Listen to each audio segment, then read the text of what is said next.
right now. Right now. Right now. Right now. Right now. Because it's time to write now. Right now. Right now. Right. All right, Brittany, welcome to the Create Right Now podcast.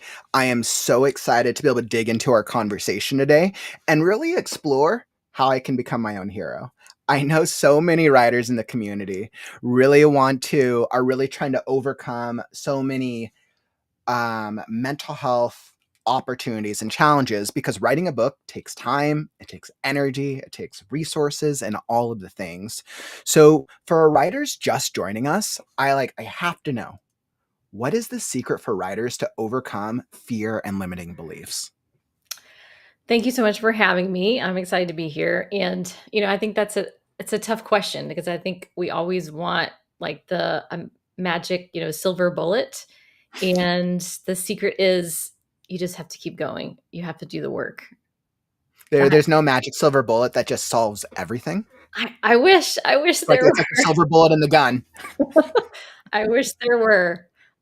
It takes a lot of work, but I can promise you, as someone who's sitting on the other side of it, having overcome so many things, not that I've arrived, but as someone who's sitting on the other side of it, it's well worth the effort. So I encourage everyone just to keep going because you will get to the other side.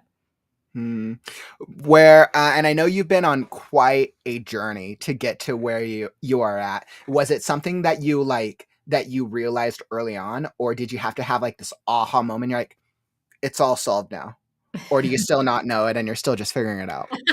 I mean, yes, I think I'm still figuring it out for sure. I think if I were to pinpoint an aha moment, it would be moving. I live in St. Pete, Florida, and moving from my hometown, Mobile, Alabama, moved with my husband in 2015. And there was something about just completely upending everything you know about your life and moving to a place where you didn't know anyone. And it really forced me out of my shell, and I had to rethink, everything. And so I would say that is probably, if I had to pinpoint something, that would be an aha moment for me to, this kind of was that push I needed to be like, okay, you got to stop living in fear and just keep facing those fear and become the hero of your own story. So. Life changes happen. It's almost like we get pushed into having to make changes, whether we want to or not. Yeah. I mean, that's like the classic hero's journey, right? I mean, that's what we love and read about our books that we, the books that you read, the books that we write.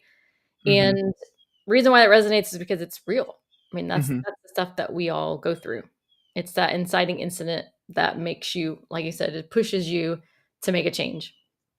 Exactly. I think I completely agree with you. I think there's a reason that of all the storytelling models, I think the hero's journey continues to be one of the most popular storytelling models for a reason. And it's a reason that we really resonate with it. I know I heavily use the hero's journey and a lot of the stereotypes and the structure in my own writing. So, and I know a lot of the writers do as well. So thank you so much, Brittany, for that. Now, before we get into the rest of the podcast, let me first welcome everybody to the Create Right Now podcast. Welcome. Today, we're going to be diving into how to overcome fear and limiting beliefs with author Brittany Ranew. We're going to be going on quite a journey today. So we're going to be going from the very beginning of how did she start her hero's journey in the beginning? What did that writing process look like? How did it lead to her publishing her novel? And let me tell you, it's quite a story. It took many, many, many years to really get to that moment for her novel, Lion of Fire. So that was very exciting. And then we're going to be going over some Q&A at the end. So make sure that you stick around if you want to ask questions about how do you limit fear? How do you overcome fear and how do you overcome fear and any of your beliefs that might be holding you back in your author journey. So make sure to stick around. We're going to do a live reading of Brittany's book, Lion of Fire. I know I'm so excited. I want to read the book, and I'm not even a romantasy lover, and I want to read the book. So very exciting. We'll end off with the Q&A, and that's what we got. Welcome to the podcast. I'm Kauffman. I'm on a mission to help the writers with the process, lifestyle, and mindset that it takes to be an author. So come join us because we're starting right now. All right, my friends. Courtney, yay, podcast day. Welcome, my friends. Holly, good to have you. Always a pleasure. Lynn, hello, all. Welcome. Awesome. So we're going to be getting right into it. So without further ado, Brittany, my audio. So without further ado, as I was going to say, Brittany Ranew has been in the creative arts her whole life. She graduated from college with a degree in music, but never let go of her passion for writing. After graduation, the idea for her debut fantasy novel was sparked from her own wanderings, realizing that she still hadn't truly found her place in the world. She completed her first book in 2013, but let her limiting beliefs keep her from sharing it with the world. 10 years later, in 2023, her time building a business helped her finally shed the imposter syndrome and publish the first book in the series, Line of Fire. Now she continues to write and hopes to inspire others to be brave and become the heroes of their own stories. Let me welcome back to the stage, Brittany Ranew.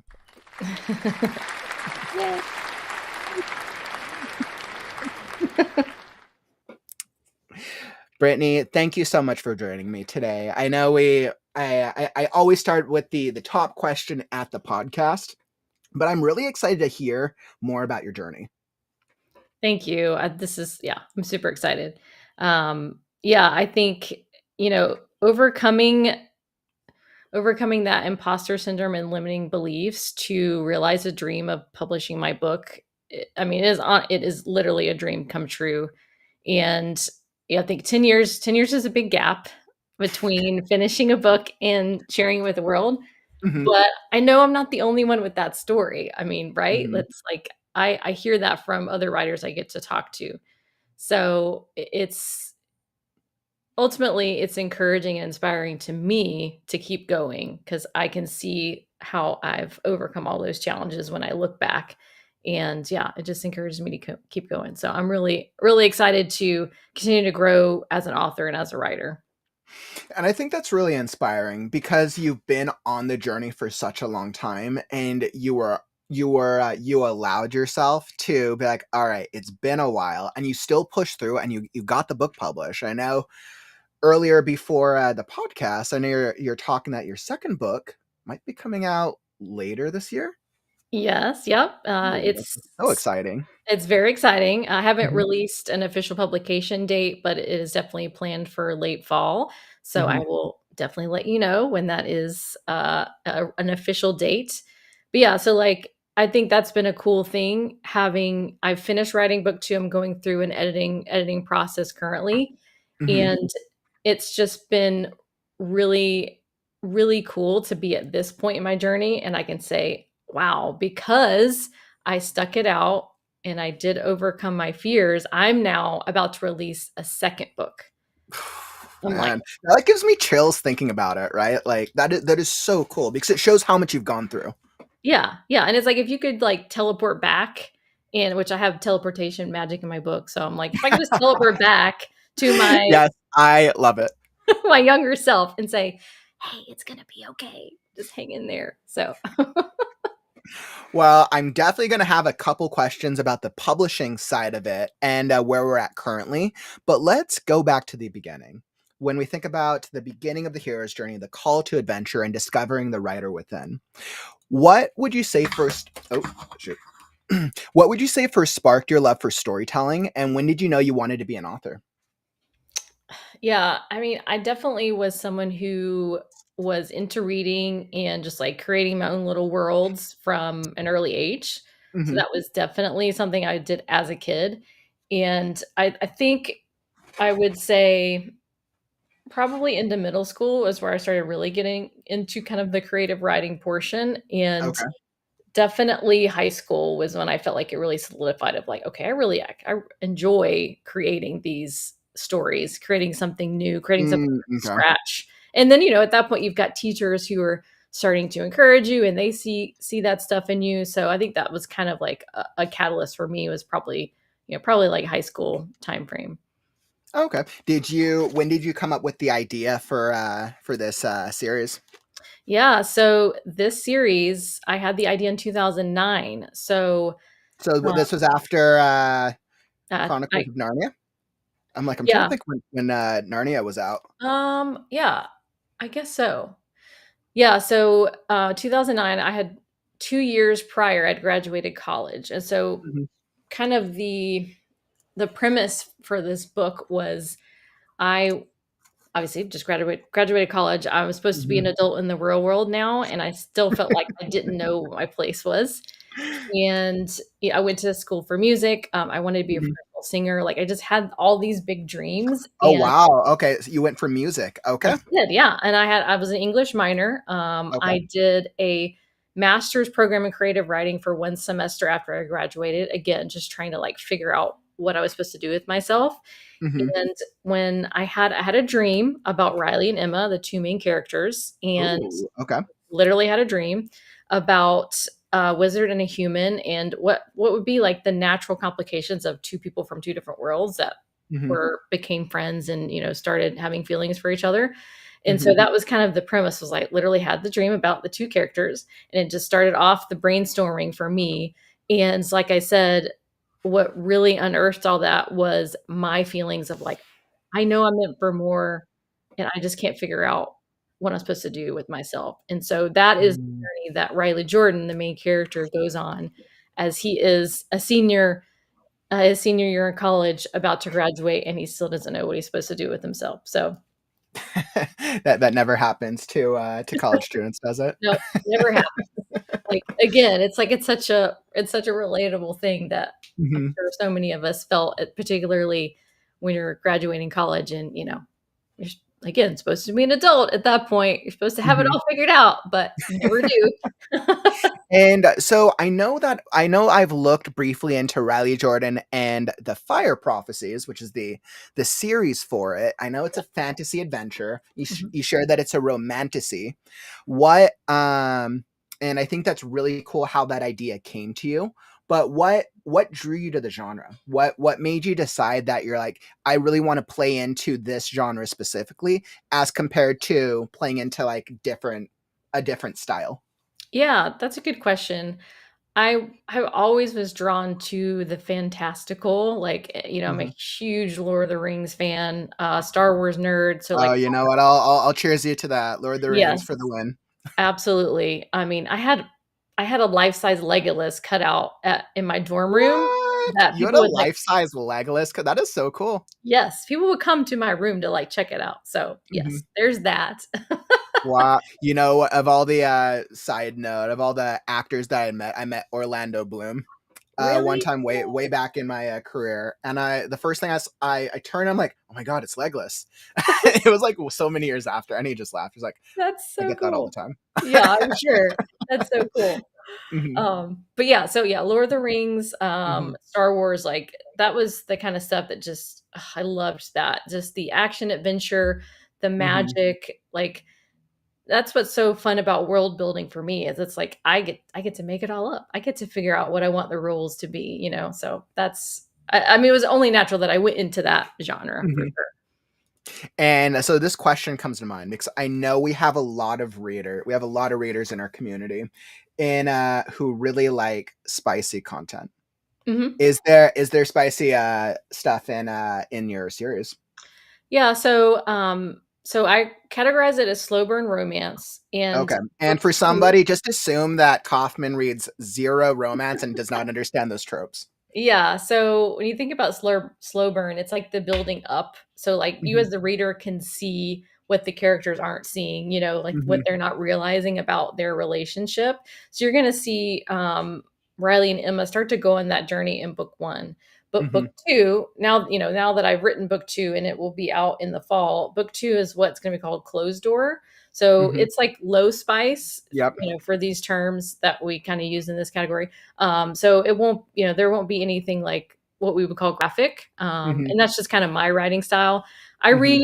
read all of that stuff. I love all of it. But that's my writing style. So Awesome. I absolutely love that. And I think we have such a range of different reader interests. mhm. And for me, I'm like, I don't even know what I would prefer because I'm like, as long as it has like the fantasy and the magic and everyone knows if there's a writing problem that you ever have, just put a dragon on it. So if it has dragons on it, your story's solved. Yes, my book does have a dragon in it. So there we go. Okay. All right. That's a win. Sounds like it's going to be a bestseller. Yes, it will be. I will take that. So as you were developing this, so as you were writing this story, which like I'm very, very intrigued by it, and I'll pull up a picture of it in just a second. But so as you were writing it and developing the story, what would you say were the biggest mental hurdles you faced when starting your first book, and how did you push through it? Yeah, I think a hurdle that a lot of writers go through is just feeling like, is this original enough? Like, is there enough here them to make the reader care? Like, it's kind of all those Mm, what ifs and questions that you start asking, and mhm, which definitely played into why I didn't share it with the world for 10 years. mm, I didn't think it was enough, and which I think if you really dig down deep into there, it's like I didn't think I was enough. I mean, that's really where yeah, that that's core, really yeah, that's the hard questions to ask. yes, it is. Interesting. So I Okay. think, you know, thankfully, I worked hard to overcome those things to actually get it out there. And I think what ultimately helped me process those emotions was Mhm, just realizing that it's my story. Like, this is the mhm, story that I've been given to tell. And mhm, we can never control the outcome, can never control how many people read your book, whether or not it's a bestseller. Those are all things that are outside of our control. But what I can control is staying true to my own voice, being mhm, authentically myself, and staying true to the story that I feel like I was gifted. So I feel like I'm a vessel for this story, mhm. and I need to stay true to that and stay committed to it. So that's, I think for me, just kind of like latching on to that helped me kind of get past the fear and those different Mhm. hurdles. And I know it took you a number of years between when you had the original story, it sounds like, and then trying to finally like push yourself to realize like, okay, you were able to overcome a lot of these mental health obstacles within Mhm. yourself. Was it like a series of moments over time, or did you have like an aha moment where like, oh, all right, this book is actually it's a good story and the world needs to hear it? Yeah. I mean, I think I would say it's a combination of both. Mhm, So I think as I had some trusted people that would read it and it got some good feedback. mhm, So, that's kind of happening over the course of those years. I would say, moving to St. Pete, like I said, I moved to St. Pete in 2015. That was mhm, definitely an aha moment for me to try to start walking through those mental health challenges. mhm. And I started working with a business coach in 2019, Ooh, specifically for my okay. real estate business. Okay. Um, because I mean, this is what happens in life. The same things that were holding me back from sharing my book with the world was holding me back Mhm. in my real estate career as well. Ah, okay.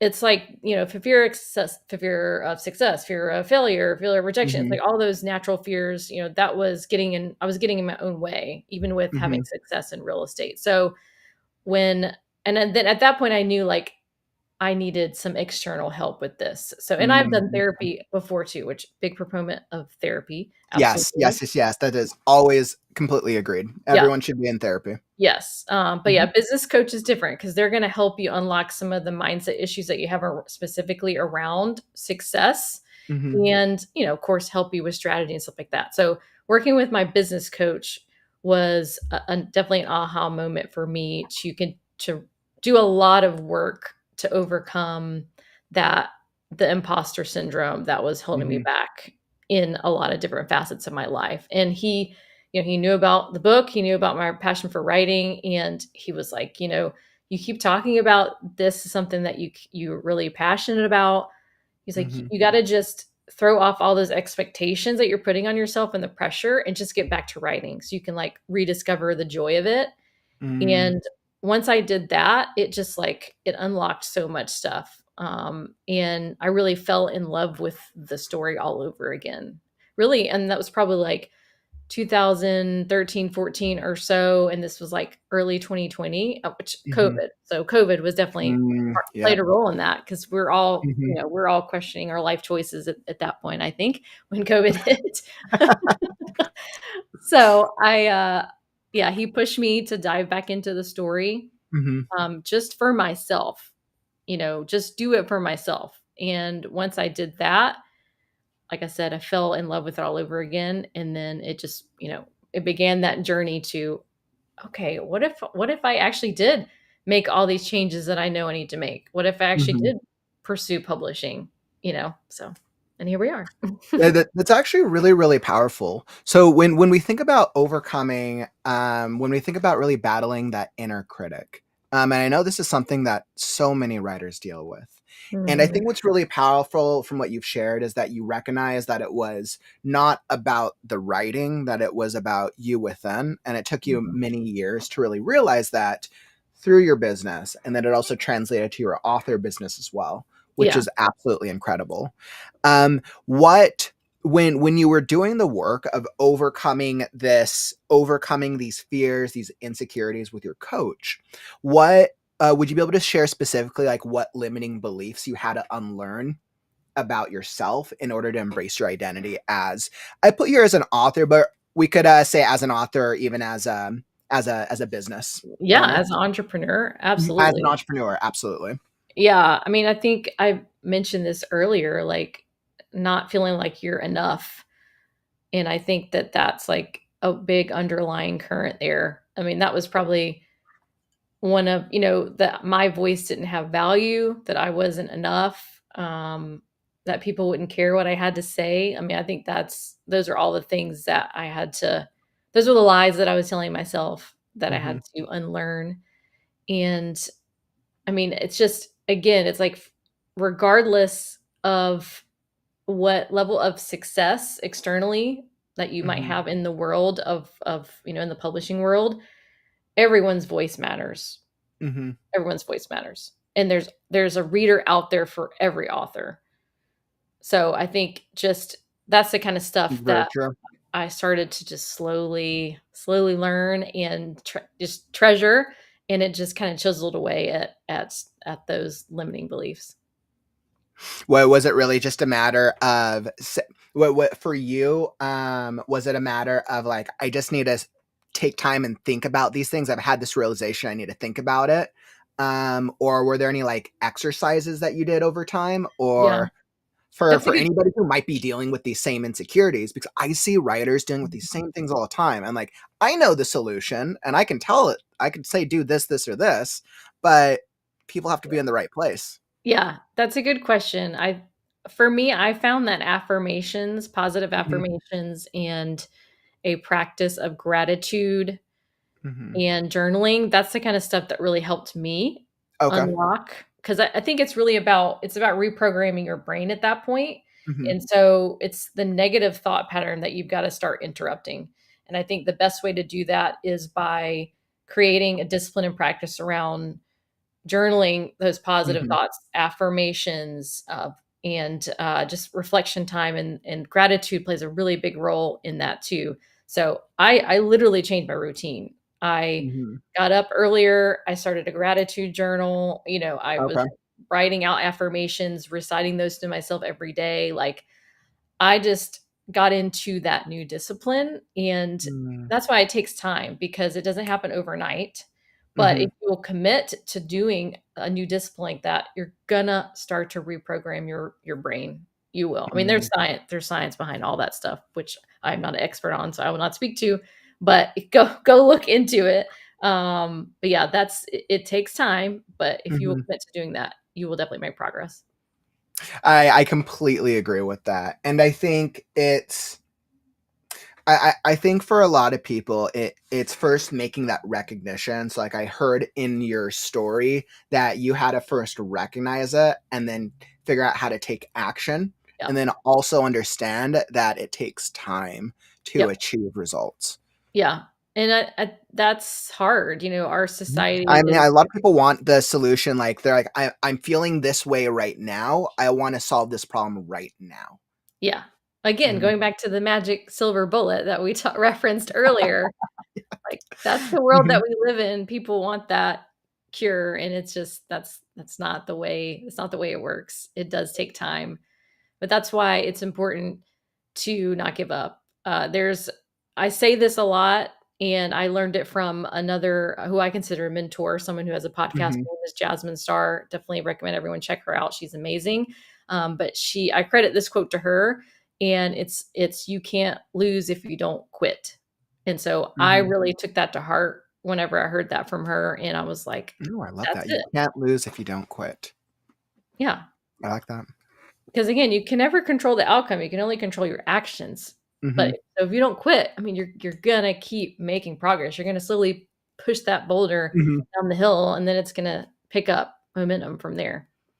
So dealing with all of these things, and this is always something I'm really curious with writers, did you translate this emotional turmoil that you experienced with fear, limiting beliefs into your characters? Yes, Do they deal with some of these same anxieties, these same obstacles throughout their journey?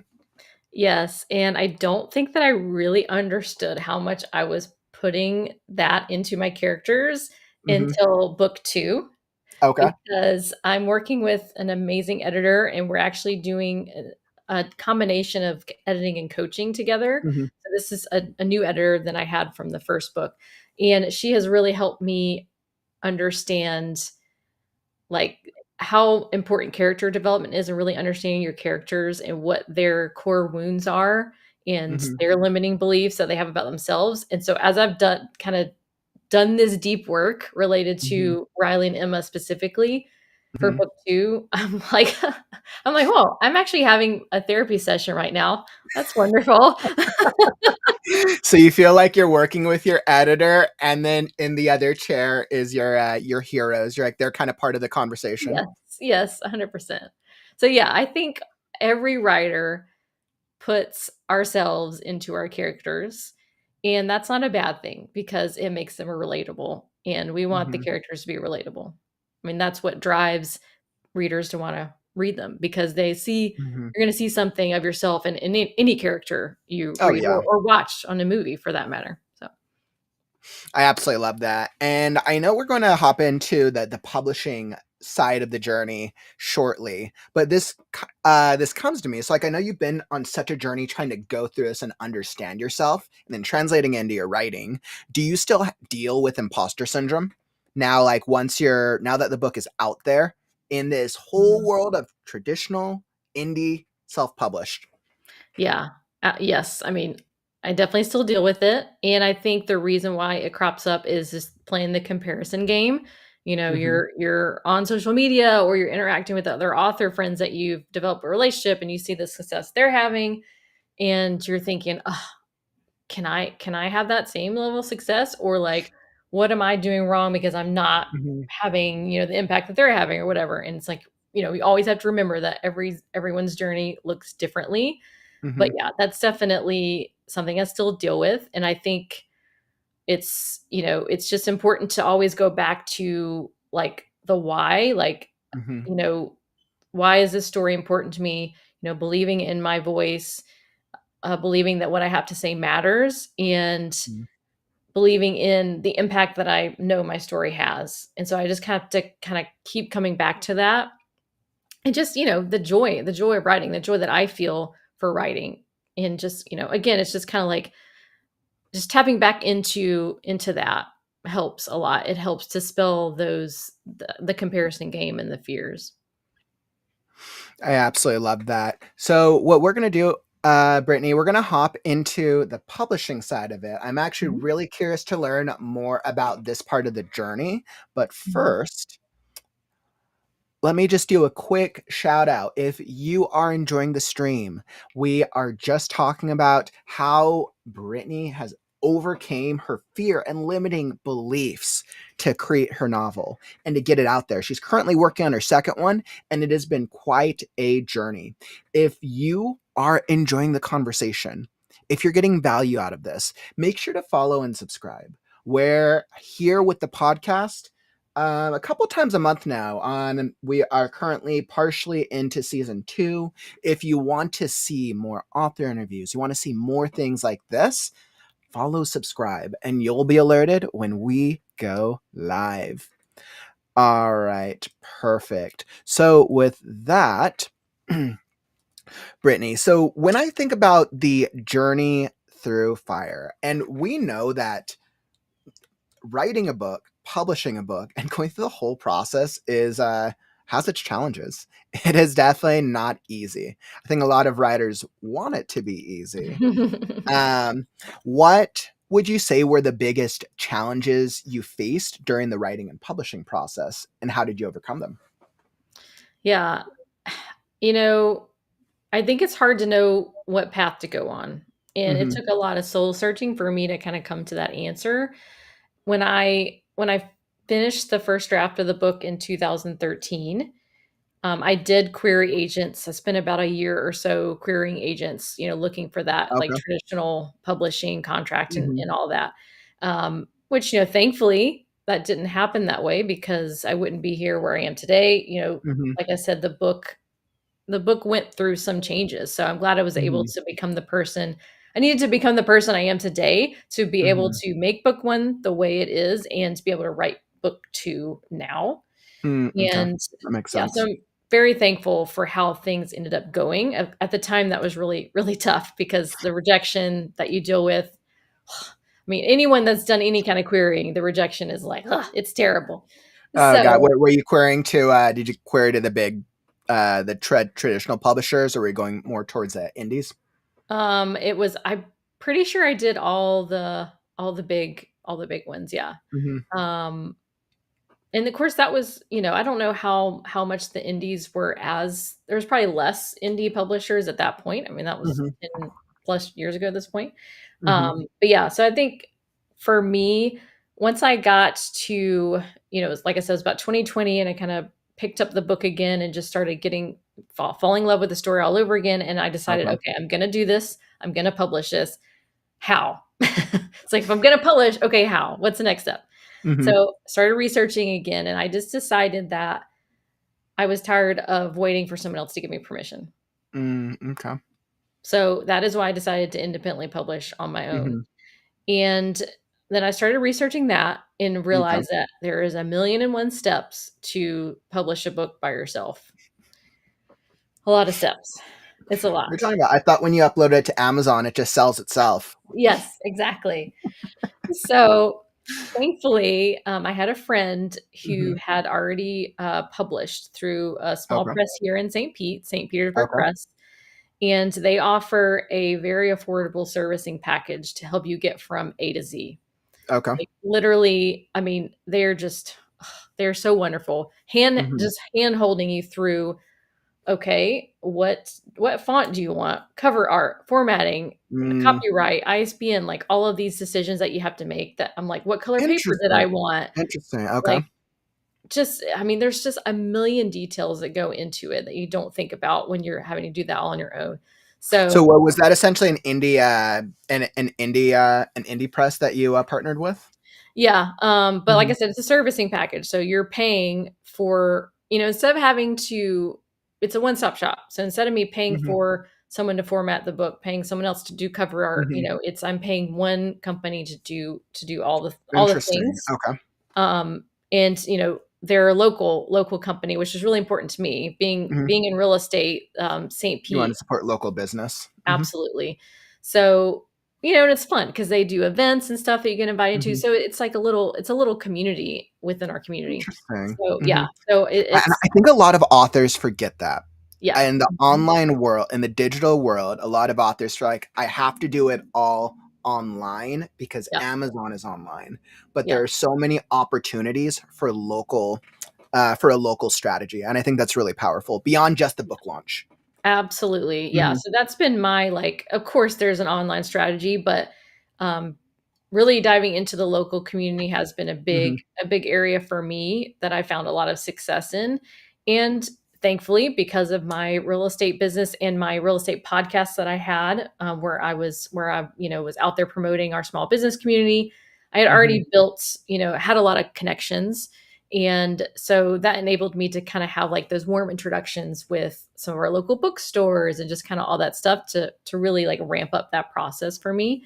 So Mhm. now that now that's been like a year and a half later at this Mhm. point, I'm really seeing the fruits of that labor and Mhm. continuing to build on the community here and making new connections. So it's been so fun. Like I'm so glad that I went the route that I did.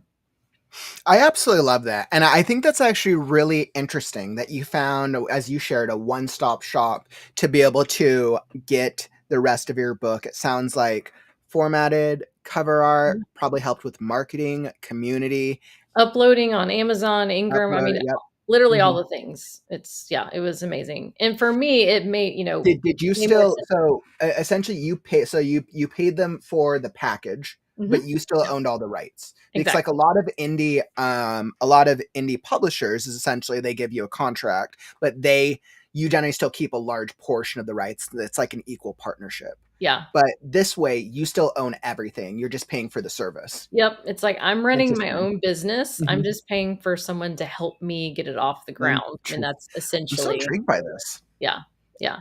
And Okay. there's a lot of stuff like I Mhm. feel like that kind of those kind of things are like popping up more and more as options. I feel like authors have a Mhm. lot more options now, which is Absolutely. awesome.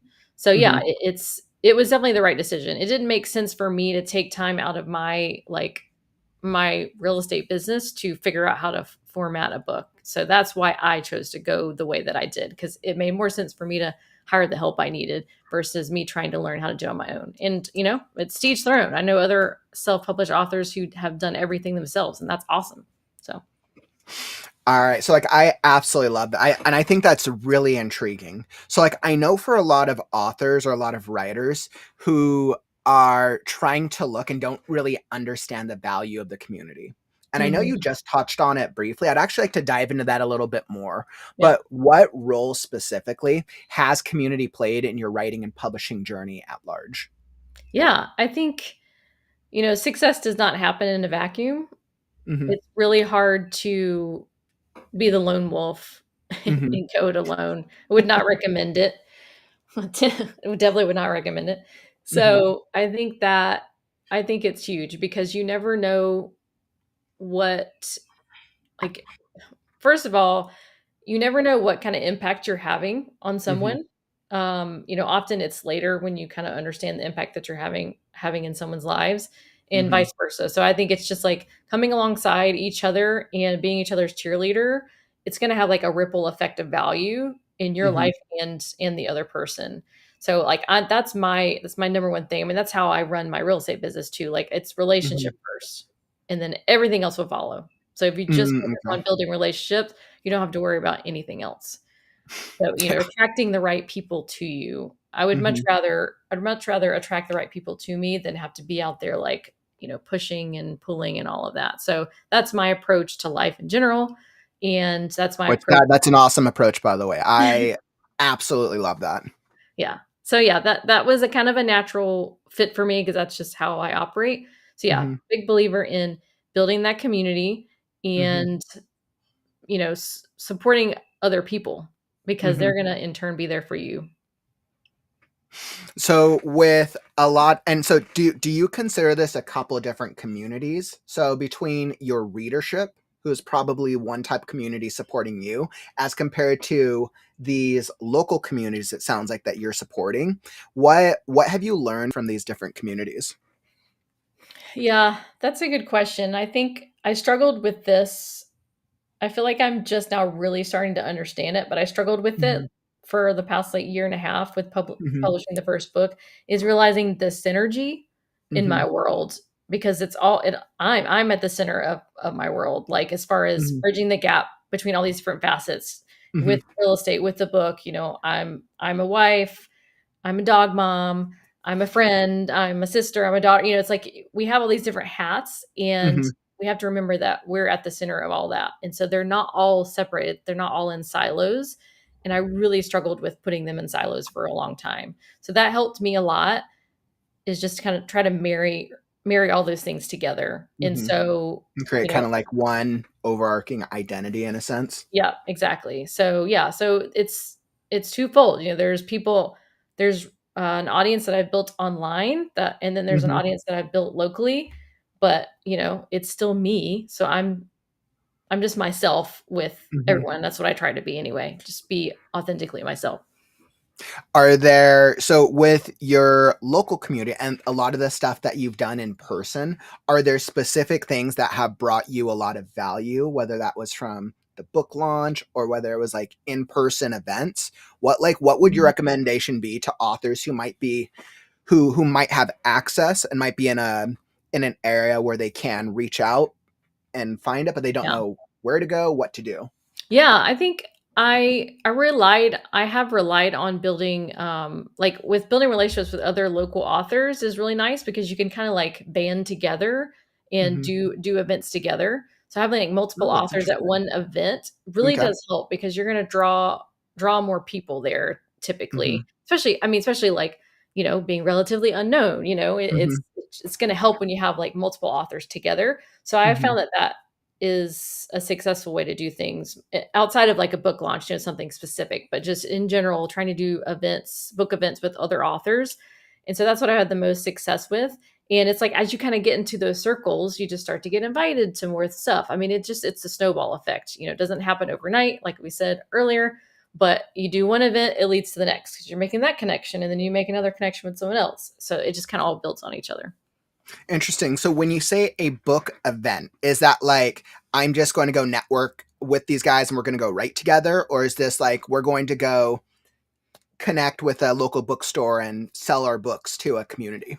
Yeah, both, because there are some local writing groups that I'm Okay. in, and that's been really cool to make Mhm. those connections because writers are readers. So it's like it all works Yep. together. Mhm. And they support me, I support them. So like that's really cool. But also, Mhm. yeah, traditional book events that are at bookstores. I literally just last week we had a downtown adult book fair, downtown Tampa. It was Mhm. really awesome. It was great. It was like 4 hours and there was just people constantly.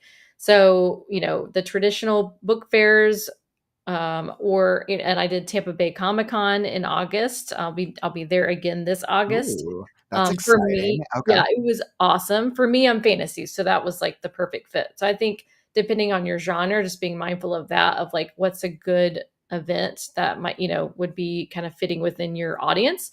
So Mhm. fantasy, Comic Con definitely was a good fit. That's awesome. And Mhm. it's definitely my hope to be able to do more conventions Mhm. at Yeah. some point in the future. Yeah, yeah. I mean, it takes like research. I mean, I'm researching different book conferences. Where are they? Is it something I Mhm. can drive to? Is it, it's just all that kind of Mm, stuff. any top book conferences as an author you'd recommend? I mean, so far, Comic-Con was my biggest success, and I'm Okay, and actually going. where was this Comic Con? It was the Tampa Bay one, so it The was in Tampa Bay Midtown one, because I've been on the West Coast my whole life, and I was always used to the San Diego Comic Con is like the big one. for It's like sure. Yeah. the industry one. That'd be a dream. I'd love to go to that someday. Yeah, so that was definitely the biggest one for me. Mhm. And there's a romantasy specific conference Mhm. that is coming up in May that I will be at in Orlando. So I'm Ooh, anticipating that's that to exciting. be a good one because that's definitely my people. So Mhm. that would be good. Awesome. So it sounds like you're definitely doing a lot, which is incredible. Like that's the right work to be doing. I want to pivot to your this part of your journey where you're now kind of sharing everything that you've learned with all your Mhm. communities. Now, I know you also host a podcast, Be Your Own Hero, which is absolutely incredible. I love the name, by the way. And I know it's all about empowerment. So, my question to you is how does storytelling help people reclaim their power? Yeah, I think that really all goes back to the relatability. We mentioned that Mhm, earlier. When we can see someone else struggling with something mhm, and then we see them overcome or watch them go on that journey of overcoming, it gives us hope that we can do the same thing. Mm-hmm. And so I'm so grateful for all the work that I've put in and overcome the things that I've overcome. And so I just want to give back to people who are in a place where I used to be. Mm-hmm. And so that's the goal of the podcast, is to just try to have an open, honest conversation about the struggles that I go through, that other, I've had other creatives and other authors on to share their struggles and how they overcome those. And yeah, I think it's just seeing someone else go through the thing and watch them come out to the other side. It's gonna enable So you to do powerful, the isn't same it? thing. Yeah. It really is. What honest advice would you give to aspiring authors who are afraid to start or finish their books? Yeah. It's As someone who's gone through this journey yourself. yeah. I mean, I think it's important to be, like you said, honest advice. Like, it's not easy. Like, it's a hard journey to go on to work through these challenges. Like, it's Mm-hmm. not going to be easy, but I promise that it's worth it. So that's why I say, like, don't give up. And I think when, what we said earlier about the exercises that you could do, like the action items, Mm-hmm. that's my advice is, take time to reflect and journal and just keep Mm-hmm. trying to reinforce positive thoughts instead of negative thoughts. Try to hone in on your why. Like, why did you start this story? Mm-hmm. Why is it important to you? Because you're going to unlock the value that you have to bring to the table, and it will help you just kind of, I think your why can really be your North Star in Mm-hmm. those moments when you're battling yourself and having those negative thoughts. So just trying to do that deep Your why work. can be your North Star. Yeah. I like that. Yeah. So just doing that deep work to uncover what that is, so that you'll hold on to that, Mm-hmm. in those darker moments. What's been the most rewarding part of this journey for you? Oh my gosh. Hands down, being able to, like, if I have a conversation with someone who is a writer Mm-hmm. and they stopped writing because they were scared. And then, Mm-hmm. 'cause I've had this happen to me, like, for someone to say, "You're inspiring me to get back to my work." That's the kind of stuff that's like, oh, okay, well, I did my job. And very Mm-hmm. specifically, I have a friend who is working on her manuscript, and she had stopped working on it for 20 years. It was a 20-year Mm-hmm. gap. And she specifically told me when I announced that I was like, okay, I'm doing the dang thing, I'm publishing this book, it inspired her to start writing again. And now she and I are in a writing group together. Like, it's that Love kind it. of stuff. That's what keeps me going. I absolutely love that. So I know I have a couple other questions on mind, but I think now's a good time. Let's hop into a live reading. I'm Ooh. really excited. I really want to hear an excerpt of your book. So what I'm going to do is I'm going to cue this up, but first, let me just pivot over here. So for those of you guys just jumping in, welcome. Make sure that you catch the replay if you want to hear more of this journey and all of the conversation we've had about overcoming fear and limiting belief. So we've definitely had a lot of great questions and conversations so far. And for those of you here in the stream, what questions do you have? If there's anything that you want to ask Brittany, if you want to ask us about this, about the conversation, drop your questions right now.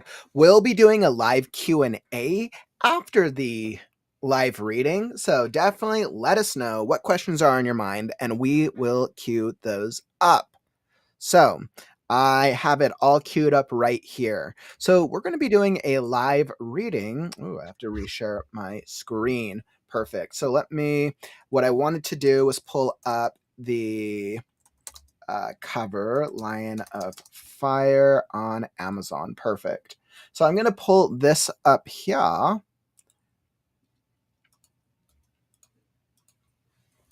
All right, beautiful. So before we even get into it, such a beautiful cover. That's like such a great cover, which I absolutely love. It makes me want to read it. And So for any of our community, anybody who's not aware of your book or your material, what can you just give a quick blurb? What's the book about, or is there anything that they need to know going into this? Yeah. So I like to say that Riley Jordan, The Fire Prophecies is like Percy Jackson meets Narnia, but for grown-ups. So there's college-age characters, a little bit of slow burn romance, as we mentioned earlier, and elemental magic. So the premise is with Riley Jordan. He is a senior in college, and he's supposed to graduate and become an adult in the real world. But the problem for him is that he feels very lost. The reason why is because every wizard by his age is supposed to have figured out his special gift of magic, the thing that he's been gifted with to protect the world. So, like I said, he's feeling lost because he doesn't know what that is. And the excerpt that I'm going to read is the inciting event, kind of at the beginning of the book. Riley has a chance meeting with a human girl named Emma Clark, who he finds very intriguing. And after that, he ends up getting punished, and they find themselves in the creepy catacombs at the university.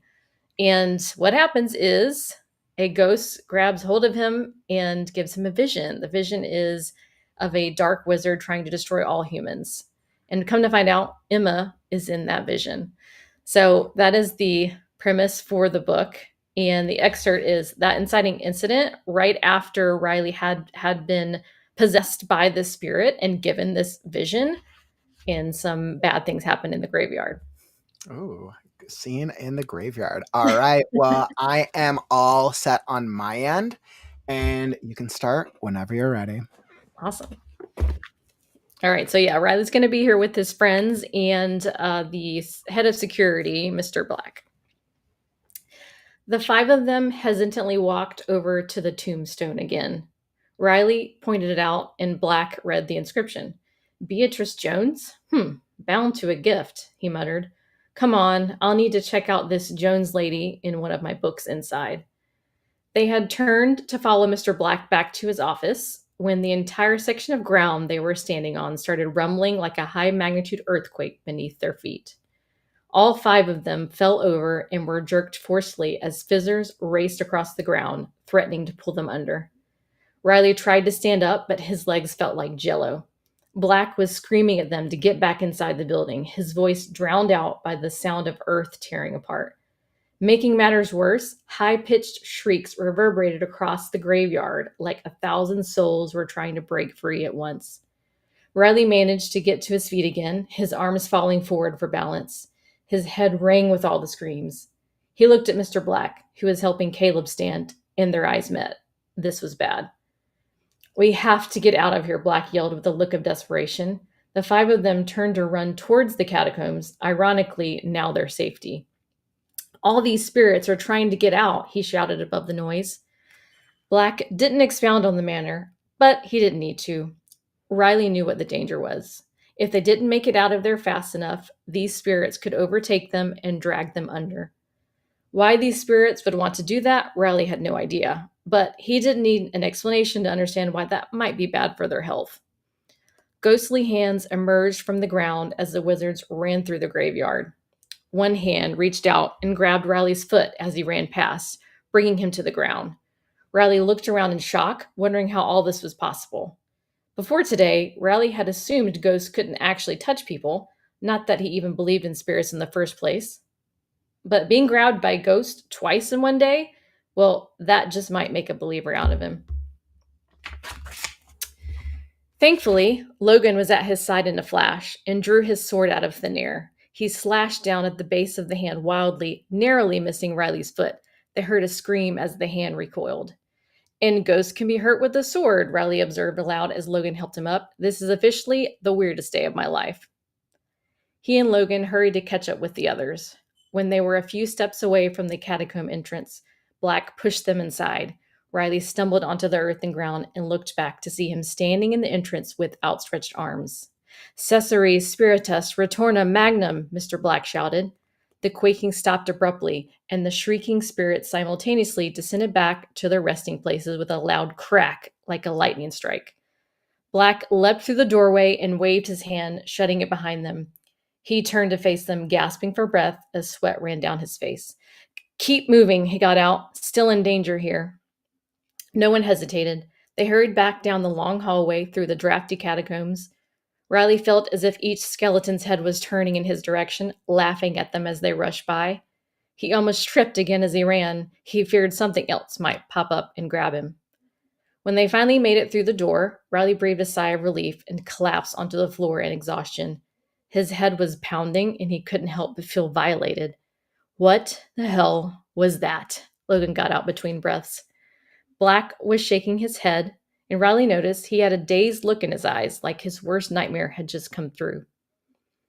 Black stumbled to his desk and leaned against it, exhausted from the magic he had just emitted. That, unfortunately, was what I warned you about, he explained. You mean someone was trying to resurrect the dead? But the whole place was going crazy, Caleb said. I've never seen anything like that, Black continued. First, Riley gets possessed and sees a vision, and then the whole graveyard erupts with spirits being resurrected?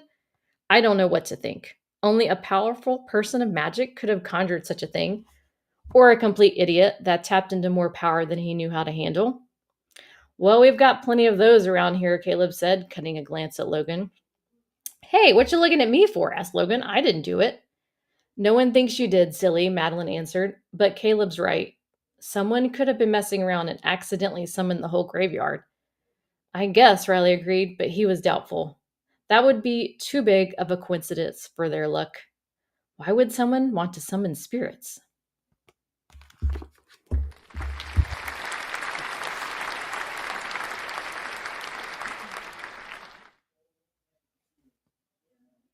Awesome. Wow. Brittany, thank you so much for that first off. I am very, very much intrigued about this. What is going to happen to them now once they've dealt with all these skeletons and this graveyard?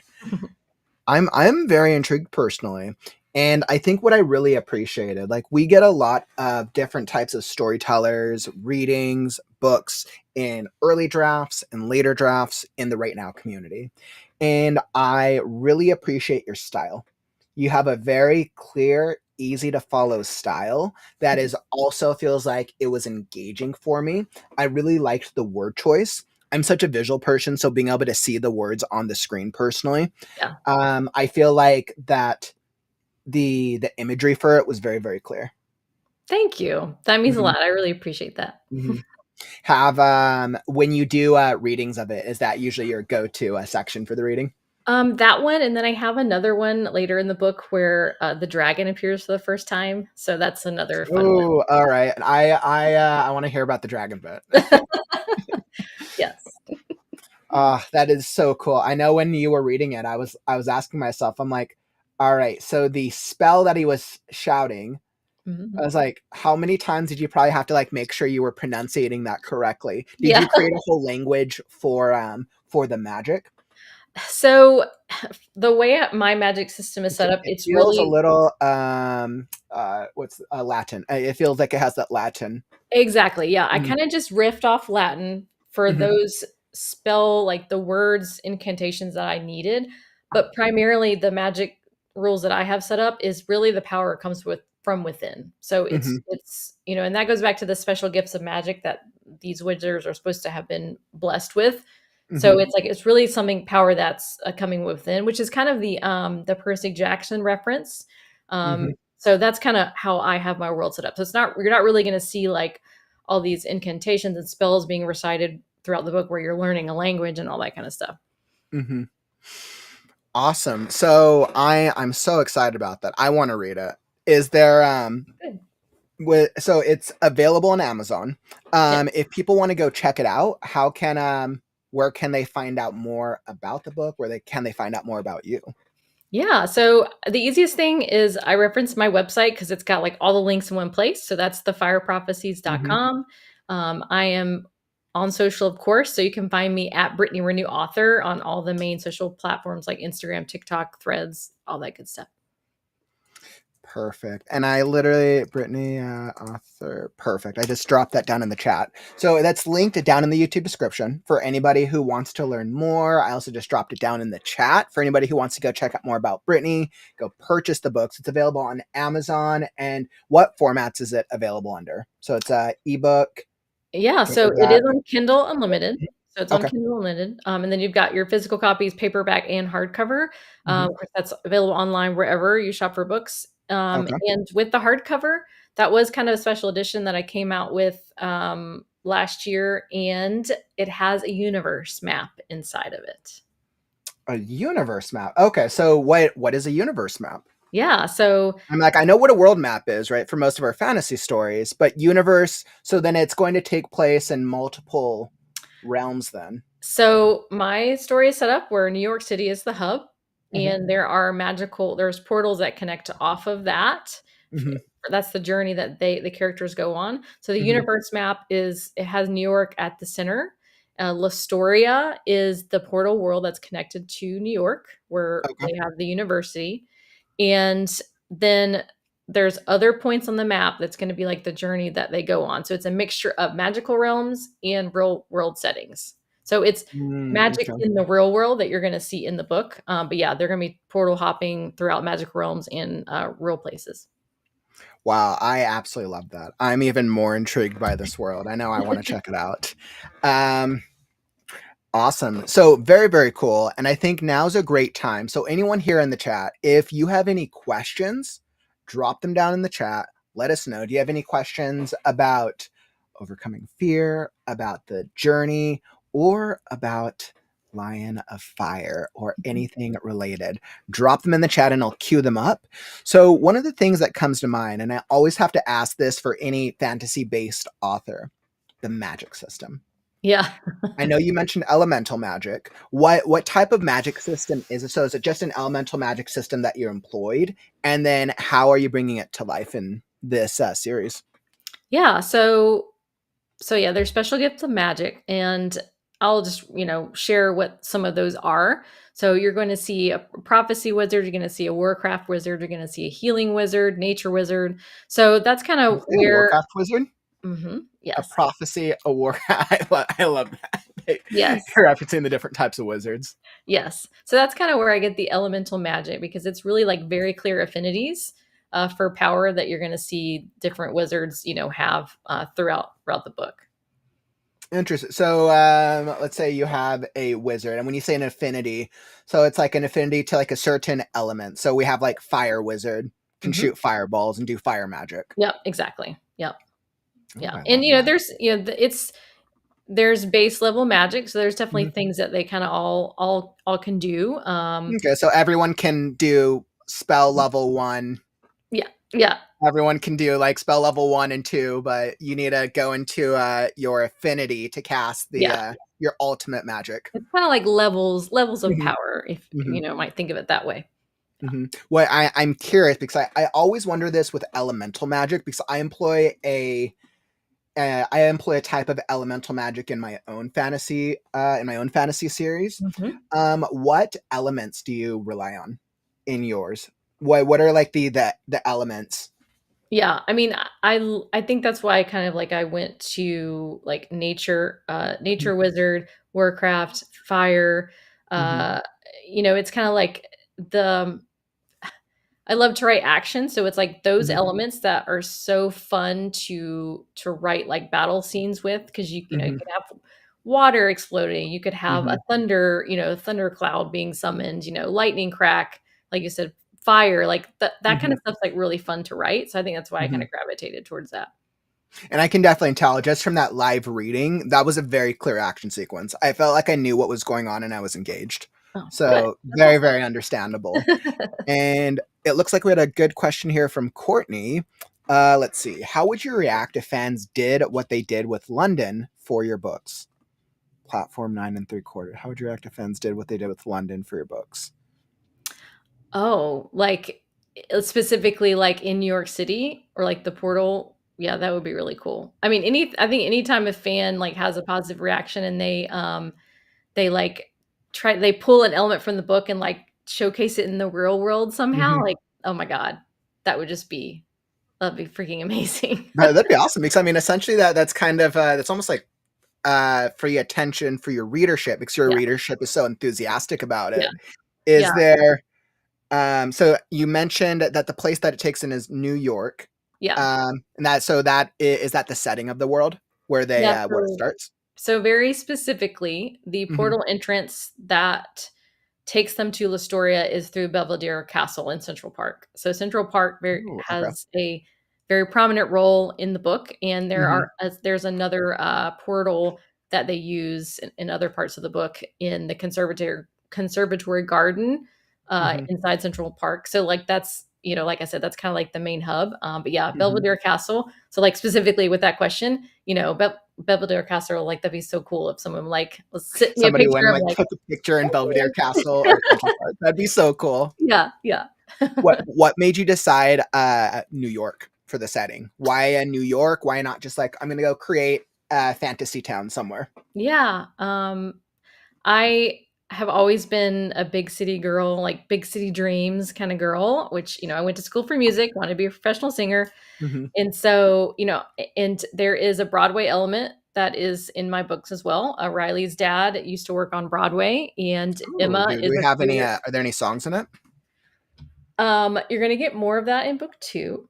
Okay. Alright. Yes. But yeah, Emma is going to school for music and she wants to be a Mhm. star on Broadway. Okay. So yeah, that was kind of the draw for me, was like really pulling in my passions for music, for Broadway, New Mhm. York City being like, one of the best cities in the world, in my opinion. Obviously I don't live there. But those were my dreams. So I just was like, Mhm. well, I'm just gonna put all the things I love into the book, because I mean, why not? It's my book. Oh, man, and so I know that you're working on the second book right now. How long is the series gonna be? Yeah, so I had outlined 3. When I came up Okay. with the idea, it was 3. So Okay. now I've started an outline for book 3, and Mhm. I do feel like I could conclude it with 3. Okay. But I'm definitely leaving that open as Or you I could continue on to book 6. I don't know if it would be 6, but like, yeah, 3, maybe 4. Okay. And I already have spin-off series ideas, so yeah, Okay.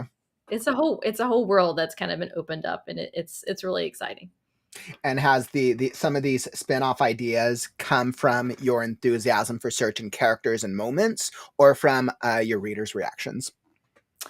I would say, that's a tough question. I mean, probably both. Mhm. I mean, at the heart of it, I would probably say, like, in particular, there's a spinoff series idea that I have actually kind of fleshed out some details to, and it is from a Mhm. character that popped up in book 2, and she just stole my heart away. So yeah, stuff like that. Man, so now that book 1 is done, you're clearly 2 is in the editing process. Mhm. When you look back on this journey, so as I bring it back around to our, overcoming fear to the conversation, how does it feel when you look back and you see how much you've overcome? Like, what does that make you think? Oh man, yeah, there's a lot of pride. There's a lot of pride there, and yeah, I'm proud of myself for not giving up, and for powering through, and like doing the hard work. Mhm, And I think just, ownership. This is something I talk about with I'm still with the same coach. I mean, he's mhm, amazing. And this is something we talk about a lot, is ownership. So it's mhm, one thing to just say that I'm proud of myself, but I think it's really important to think on that a little deeper and make sure you're owning the mhm, growth that you've experienced. Like, you're owning the work that you put mm, in to I mean, you're changing your identity. mhm. So, like, that's what I try to focus on. Like, I'm super grateful and I'm really proud, and I wanna own all of that stuff that I've overcome, because that's how you make that growth sustainable, I think. I really love that. I think owning your growth is a very important concept, especially when you've had to overcome so much to get to where you're at.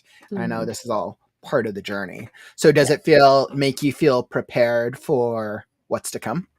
Yeah, yeah, I think so. I mean, there's definitely a confidence piece to that. The Mhm, more you do, the more confident you get, and having confidence to, like, know that, hey, okay, the next challenge that comes my way, I'm be able to find my way through that. It definitely gives you a lot of confidence. So I definitely feel that way. is there any advice you would share for writers who are still working on their first books and still dealing with the obstacles of themselves? Yeah.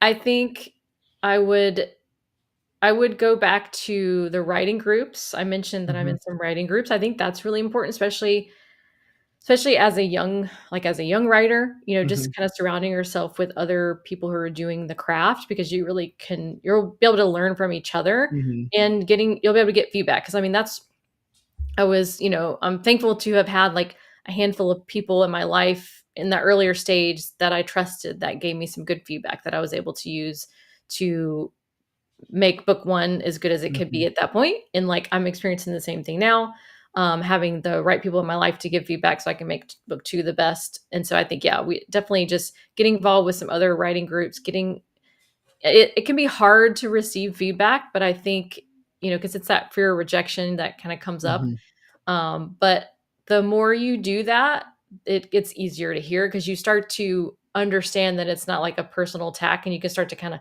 separate out Mhm. me as the person and this work. Like, these are two separate things. My identity and my worth is not tied to this book here.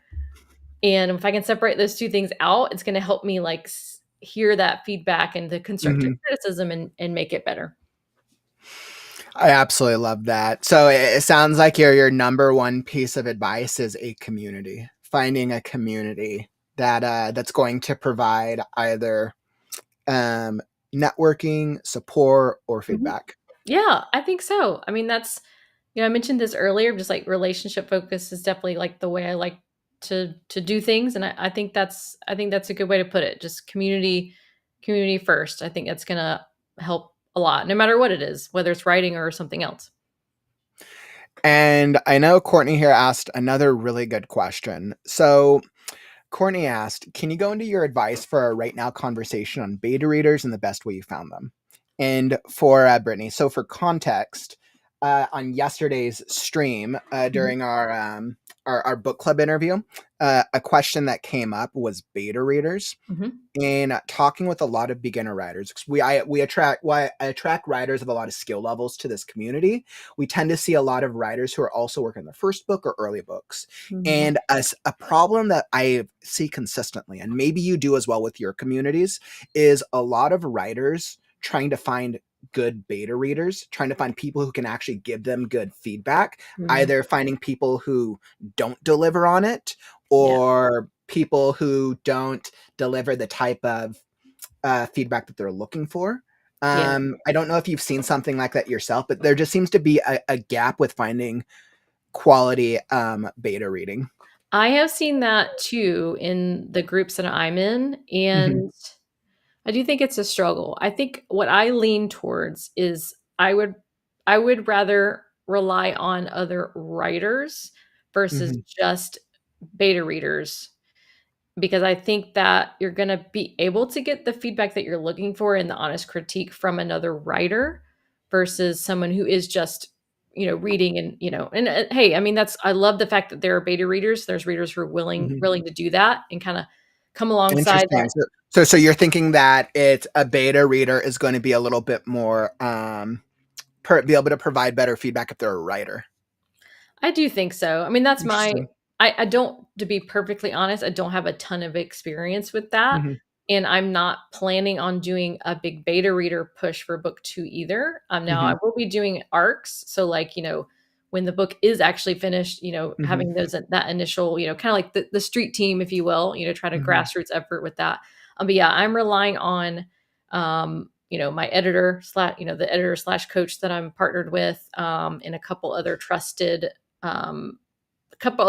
people to kind of Mhm. provide that feedback. I mean, I'm a big believer in like spending the money to hire a developmental editor, because like that Mhm. person's going to really be able to help you iron out all those little issues, Oh like yeah, I potholes. completely agree. Yeah, I myself am an editor. I do developmental, copy align, proof, all nice. the things. And I always get this question from writers, beta reader or developmental editor. Mm. And it's like, I always look at it as like the beta reader is somebody who's probably a reader in your genre who Yeah. you hope will be able to give you good feedback, where a Yeah. developmental editor is somebody who's going to give you more intensive level feedback. Yeah. But it's kind of around the same things, because beta reader, like it's almost like a beta read is more of a critique, Yeah. whereas a Yeah. developmental edit is really not just critiquing, but then solving the problems of character development, world Yeah. building. Does a plot make sense? Yeah. The big picture items. Exactly. Yeah. I think, Mhm. definitely think there's room for both. But if I had to weigh between the two and I can only pick one, I would pick the developmental editor. Mhm. Yeah, I would too. But I think what I see with a lot of writers is it's the monetary. It's Yeah. that gap in Mhm. developmental editing, yes, costs money. Ah, So I think that's what I always see. Then it goes back to the 100%. conversation of like creating a book costs money. It does. I mean, that's the thing about Mhm. independently publishing. You're Mhm. forking all the money out yourself, which again, super grateful, to be able to do that. It's not lost on me that, not everyone's able to do that. And I Mhm. think that, yeah, having beta readers is a good alternative if you're not Mhm. able to pay for a developmental editor. But Mhm. yeah, definitely look into that and see if it's, hey, maybe it's saving. Maybe you need to put a little savings plan to Mhm. budget and kind of save over time to pay Mhm. for something like that. Yep. I'm all about that. So So I know you shared that you had gotten your stuff, you had kind of gotten all your stuff done with the one service. mhm. Was reading a part of that service at all? Or did you Uh, just focus on like, hey, I'm not going to worry about the beta reader or the alpha reader part of it, and I'm just going to focus on the editor? yeah, so like for that, it's like I needed to have an edited book to deliver at that point. Oh, So gotcha, I had gotcha. Okay. paid for a developmental edit at that point. Yeah. Hmm.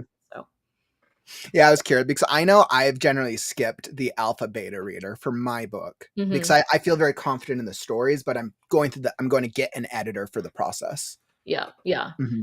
And they did, my rep there, she did read the book and gave me some Hmm. good feedback, which I was able to kinda like I Okay, was so I mean, so essentially that was like an alpha read in a yeah, sense. and it was kinda stuff that I was already working through from revisions from my editor, so it Hmm. kinda all worked together really well. Hmm. Okay, that totally makes sense. Yeah. I know. Yeah, I know all these guys are asking about beta reading now. So, and also I'll circle back to beta reading because I have a really interesting announcement for all y'all. But Brittany, this has been a great conversation today. Yeah, This has been thank an you so absolutely much. great conversation. However, before I wrap up the conversation, I always have to ask all of my guests one final question. Okay. If tomorrow was your last chapter in the book of life, you were hit by a car, what quote or philosophy of your own making would you leave behind for the writers and authors of the world? Yeah, well, I feel like I have an unfair advantage because I've already titled my podcast "Be Your Own Hero." So, yeah, I think it's, no one is coming to save you. You've got to learn how to become the hero of your own story. I absolutely love that. I always have to put that in there. So be your own hero. No one is coming to save you. Learn how to become the hero of your own story. Yeah. Brittany, it's been absolutely phenomenal. Thank you so much for joining me today. Thank you so much. I appreciate it. This has been really fun. And for once again, if anybody wants to find you, where can they go locate you on? Yeah, so I'm on all social platforms at Brittany Ranew author, easy to Mhm. find, and then my website, thefireprophecies.com. Awesome. Brittany, it's been great. I'm sure I'll have to have you back at some point. I'm trying to build the biggest writing network ever. So Nice. we do events literally all the time. No, I'd love to be back on. I appreciate it. Awesome. All right, Brittany, I'll let you get going, but thank you. And we'll chat soon. Bye. Thanks. All right. So wonderful, wonderful, wonderful. What a great, great, great conversation about overcoming fear and limiting beliefs. I absolutely love that. So, as we look towards creative writing on the morrow, And see, where's my cue? So, creative writing on the morrow. So, speaking of beta reading and all of that conversations, so I've thought about it. I'm going to put something together in the works to help out the community with finding beta readers. I will put something together to help because I think that's part of what we want to achieve with helping writers get through the writing process a little more efficiently. So, but in the meantime, tomorrow for YouTube channel members, the channel member live stream is going to be about how do you deliver good feedback? How do you deliver clear feedback when delivering feedback on other writers' work? So we're going to be diving into what are each of the steps. I have a step-by-step system. You guys have probably seen me, you've probably heard me chat about different parts of this before, but I'm going to do an in-depth review of my process in how do we deliver feedback. When somebody asks for help with their story, right? Or let's say somebody is like, hey, can you beta read my story? What type of feedback should I give them? What does feedback even mean? So I'm going to go over an in-depth system to help you with offering clear feedback. However, this is a members only live stream. So make sure that if you want to be involved in the live stream, if you want to be able to ask questions throughout, because this is going to be a live recording, then make sure that you are subscribed and signed up to be a YouTube channel member. To become a YouTube channel member, all you have to do is hit that join button right below the YouTube, right below this live stream. It's $4.99 to become a YouTube channel member. Super cheap. I mean, you would spend more than that on a cup of coffee in this day and age. And a cup of coffee would last you for 30 minutes to an hour. So definitely you'll get so much more value out of this. There's also other things you'll get out of becoming a channel member, but that's all linked down below. So hit that join button. Make sure to come join us tomorrow. I don't think I have too many crazy updates this week, so I'm probably just going to do normal writing sprints. Yeah, we'll see. We'll see what I'm doing for the community. So definitely make sure to come back tomorrow. That's what we got for creative writing on the morrow. If you're looking for something to watch next, Overcoming Imposter Syndrome. This was one of our other previous podcast episodes where we dove into imposter syndrome specifically. So definitely go check that out. Link down in the YouTube description. And that's what I got for you today, my friends. Don't forget, if you enjoyed the stream, tap that like button on your way out. Help us show the algorithm that writing streams are cool. All right, my friends, it's been great. Thank you all for joining us. Courtney, right now, beta dating app. Right now, beta dating app. You know what? Would in the future, right? Beta dating. That cracks me up. So definitely has been a great conversation. Thank you all for joining us today. I have had an absolutely phenomenal time. But unfortunately, that brings us to the end of the stream. Don't forget, words are wind, but stories are forever. I'm Kauffman, and I'll catch you on the morrow. Stay creative, writers. Right now. Right now. Right now. Right now. Right now. Because it's time to